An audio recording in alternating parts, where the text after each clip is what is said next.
Hello everyone, I'm here reporting back to you with my spiritual abuse vlog, and this month is a anniversary actually for us. It's the 10-year anniversary of getting kicked out of the cult, getting that telephone call, but that's a different story. Today I would like to chat with you about slavish obedience because I'm feeling extra reflective these days and would like to come up with a few things that have occurred to me ever since then that are really standing out as being cult, like things you will experience in a cult and will experience in the aftermath once you leave. So slavish obedience in German is Kadavergehorsam. Cadaver is the word for a decomposing body in the desert that vultures like to eat, and Gehorsam is obedience. So this kind of obedience that I am describing is the kind of obedience that vultures attract, so not so good people, in other words. But, you know, there are many different layers to why people stay in cults, why people stay loyal to charismatic leaders. And if I speak for myself, I would say loyalty in itself is a good trait. Or, I mean, maybe it's neither good nor bad. I just know that loyalty is something that I have for my friends or my husband, but slavish loyalty that disregards outright bad behavior, that is the problem. But how do people get away with that? How did my cult leader do it? Well, first of all, he did it on the layer of theology. He established that he was God's chosen apostle, and that is really, if people receive that, then basically they get the reward of an apostle. But what is an apostle and what is he not? We don't really know that. So in this new apostolic movement, reform that my cult was moving in, there were many different aspects to it, but the NAR, New Apostolic Reformation, I believe, was certainly a huge influence. And I was, at the beginning stages, kind of received as a prophet, which was super for me because I wanted to be special, and I thought, awesome, I get to be part of this powerhouse group, and yeah. So theology, he was an apostle, and at the beginning stages, I felt confident that I was some kind of a prophet. So I spoke way more without fear than I ended up. You know, the development was that I didn't say anything anymore because it was very scary. But another layer is that he established to be received, you know, with loyalty only, even when he clearly misbehaved or behaved badly, is you start in small things like, so who's gonna pay for this meal that we went out to have, you know? And then someone's like, I guess I will, or I guess we'll do it, until it's a given thing that the leader won't pay for himself. If he says we're gonna go to a restaurant, the guys pay. And it becomes this thing because the followers or the people that are around him, they react that way. He gets away with that behavior. So in other words, if people wouldn't accept that behavior, he wouldn't get away with it, and he wouldn't get to behave like that. That's an important thing to recognize, that a figure that wants to do top down, you know, that believes in power from above and lord it over people, or believes that they have the last word for some reason, if you let them get away with stuff, you know, it's a slippery slope until you call them to ask them what you should have for lunch that day.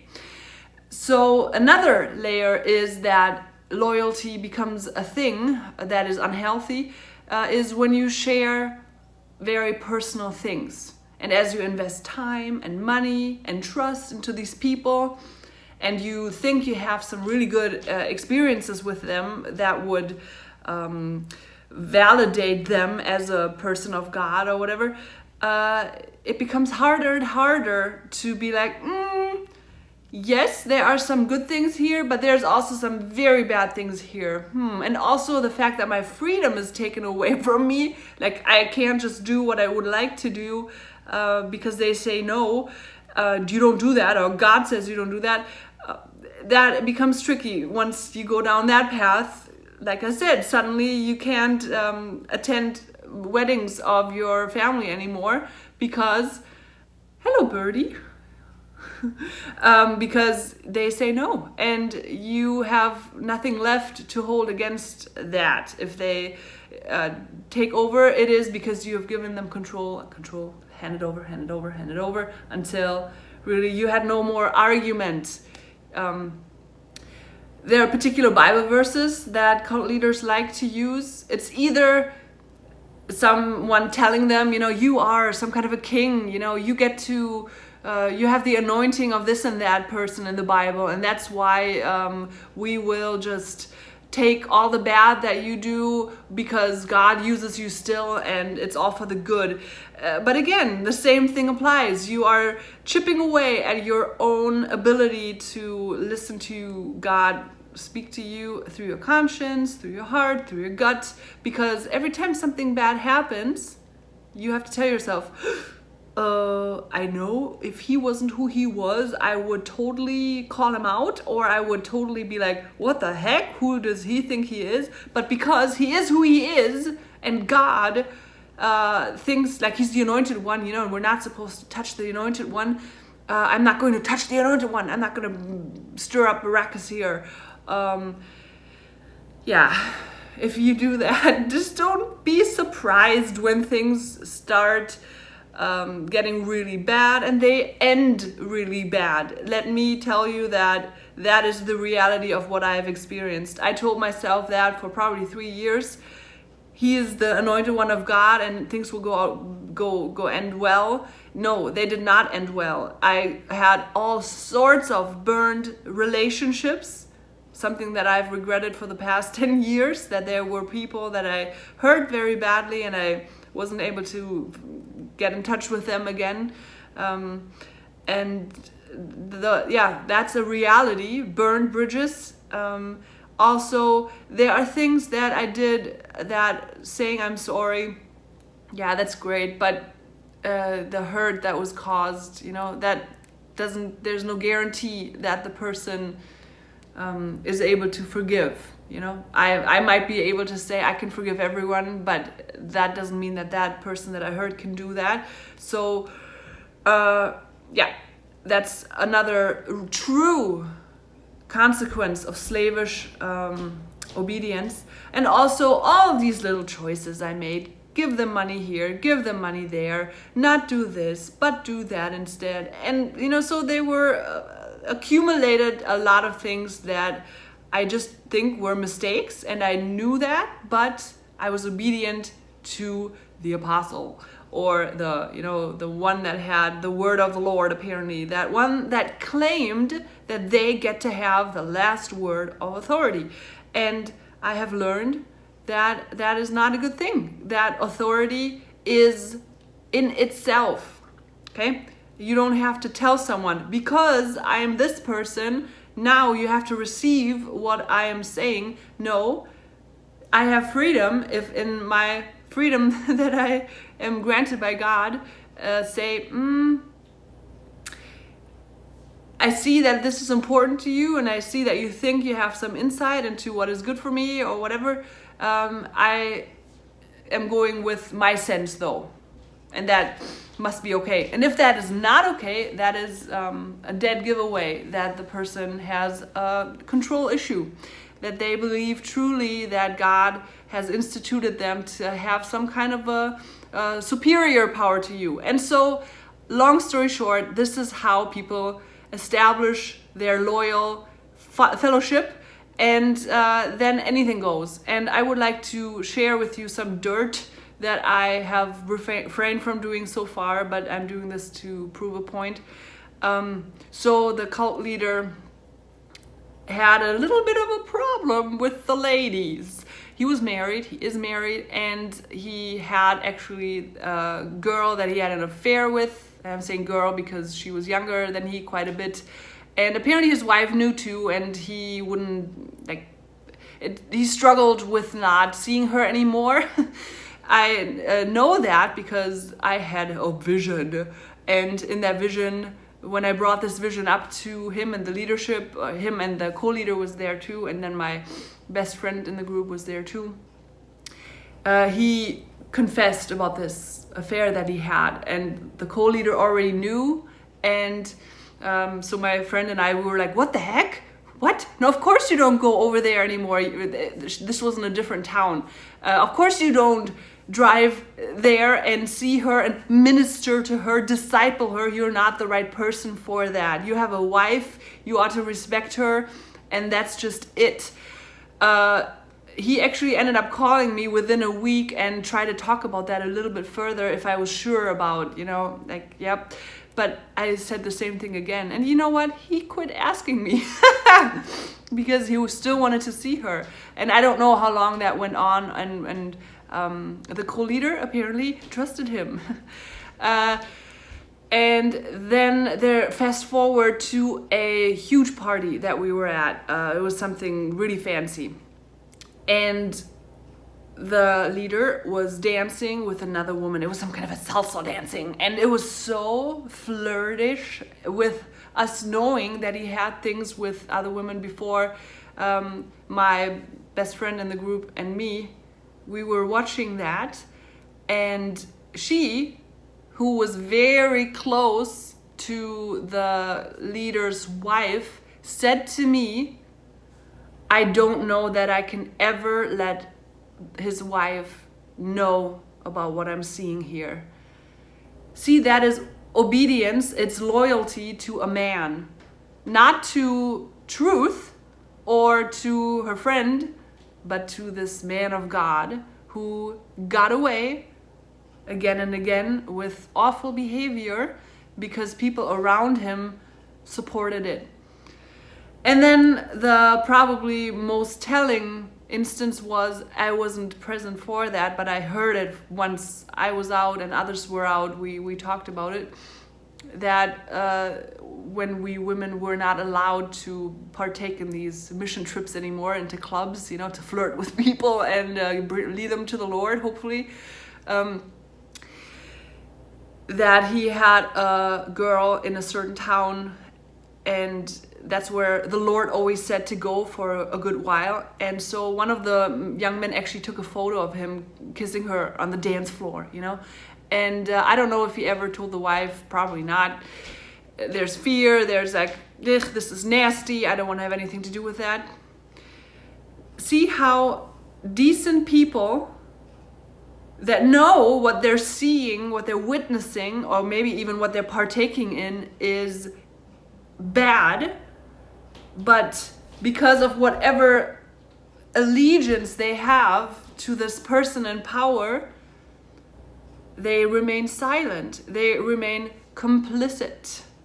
That's a real issue. And that is what you will find in a cult or in an unhealthy group. This is happening in real life. This is just a thing. And people lose their own souls over it. I'm not saying that they go to hell or whatever. That's not my concern. What I'm saying is you lose your own connection to yourself because of slavish obedience to a person. Usually there's some kind of a dependency too, that you're still thinking, there's some, if I'm disobedient to them, God will be punishing me or whatever, that's the typical cult stuff.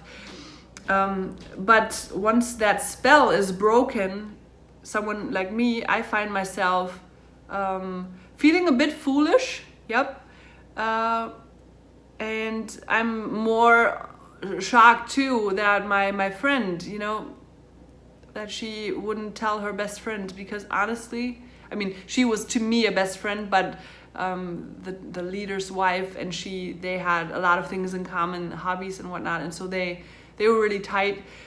I can't even imagine having knowing someone and then not saying anything to the wife. Like if I'm friends with her, or it's like, what the heck? So that is slavish obedience for you. And in a Christian setting, and I imagine in any other religious setting, this works the same way. You think you can't do that, be not loyal, because not being loyal to that person means not being loyal to God. But here's what I have learned in the past 10 years. I think at the end of the day, if we want to learn one thing from the story of the Garden Eden, of the fall, and then how God is asking them, you at the end of the day need to give an account for your own life. I totally believe in corporate sin. There's so much bad stuff in the world that we just partake in and we don't have the power to change it. But when it comes to sin in the sense of we had wrong thinking about God, which is the definition of sin that I go with. It's our wrong thinking about God that makes us act in not life-affirming, good, not graceful, not truthful ways. For that account to say, well, God, I was obedient to you because you gave me that leader, and what he was doing, I was just going along with. Hey, that sounds a little bit like Adam and Eve, right? The wife that you gave me, I just took what she gave me because I don't have a brain between my ears. All I have is obedience and loyalty, and I don't know. I'm a little bit lazy maybe too. I don't know. So you see what I'm saying here? That is not going to fly. I mean, I'm not trying to say, now God is going to say to you, you are so evil, you have to go to hell, you're a goat. Nope, I don't have any thing in that regard, any thought whatsoever. I am just saying, let's think of it this way. As we are loyal to people that our conscience is clearly telling us, that's not a good thing. I'm not going to let that fly. I'm going to be loyal to truth here and see how truth will play out without having an agenda on, but if he is proven to be an evil man of God, then my whole faith is going to fall apart. My whole investments that I've been given, I gave them money, I gave them my trust, and I've defended them in front of people. I will look like a fool. Well, if that is the outcome of truth doing its thing, so be it. And I have looked like an utter fool because I was loyal to a man rather than to truth, or my own sense of truth. So with all that, I think I've made my point. Kind of lost my train of thought there. I'm telling you, all that sleeplessness is messing with me. But I think I've said it all right about that's how people get away with it. Oh, and that's not going to fly with God. And so I don't know what the consequence is, but I think I'm very certain that as we act out of loyalty towards a person and not out of loyalty to truth, the consequences will be bad. Not eternal hell, whatever, we just have to get this fundamental evangelical stuff out of our heads. At least if you want to talk with me on what has helped me, how my faith has played out. It is going to have real bad consequences here on this planet, Earth. And life is long. That's what my mom said to me. And I was like, I can keep this up because, Jesus is going to come back maybe tomorrow. No, he didn't come back tomorrow. And he didn't come back 9 years ago, not yesterday. That's just really a sad way of escaping reality. The reality is, if you support a person that knows they will get away with evil and they have their established platform that is spiritual, so you don't dare to mess with that because you're afraid of what God might do to you. the consequences will be bad, and you will be like, what the heck, God, I was just obedient to you. No, you weren't. You were obedient to a person. That's such an important shift that needs to happen. So in my closing words for Slavish Obedience, and 10 years of getting healed from that, learning more about God, I want to share with you the good news that is, for me, that obedience to God is obedience to your conscience. Don't go against your conscience. Keep your eyes open, keep your gut sense alive. Believe that God has written his law on your heart.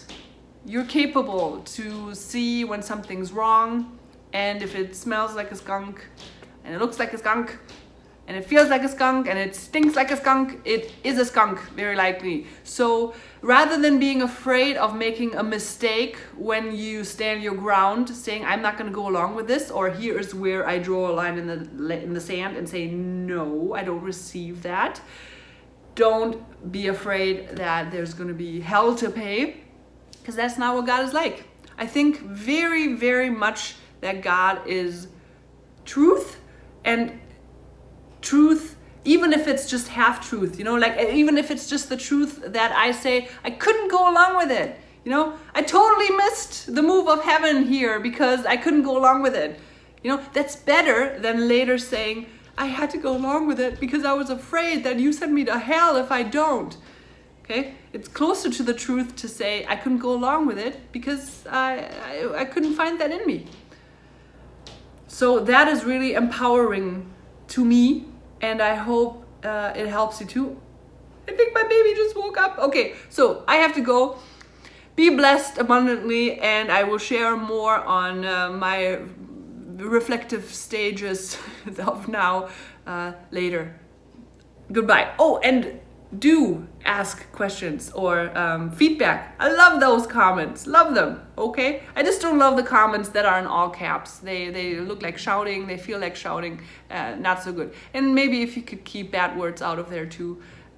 Which surprisingly, I've only had 2 bad comments, which the one I deleted right away because it was so nasty. And then the other one, the person that left a bad comment deleted it themselves. Okay, but I love comments. Just wonderful, because I don't just want to talk into my phone here. I'd love to talk to people. So I love the opportunity, the sacred space between us. I love your feedback. I'm out. Bye.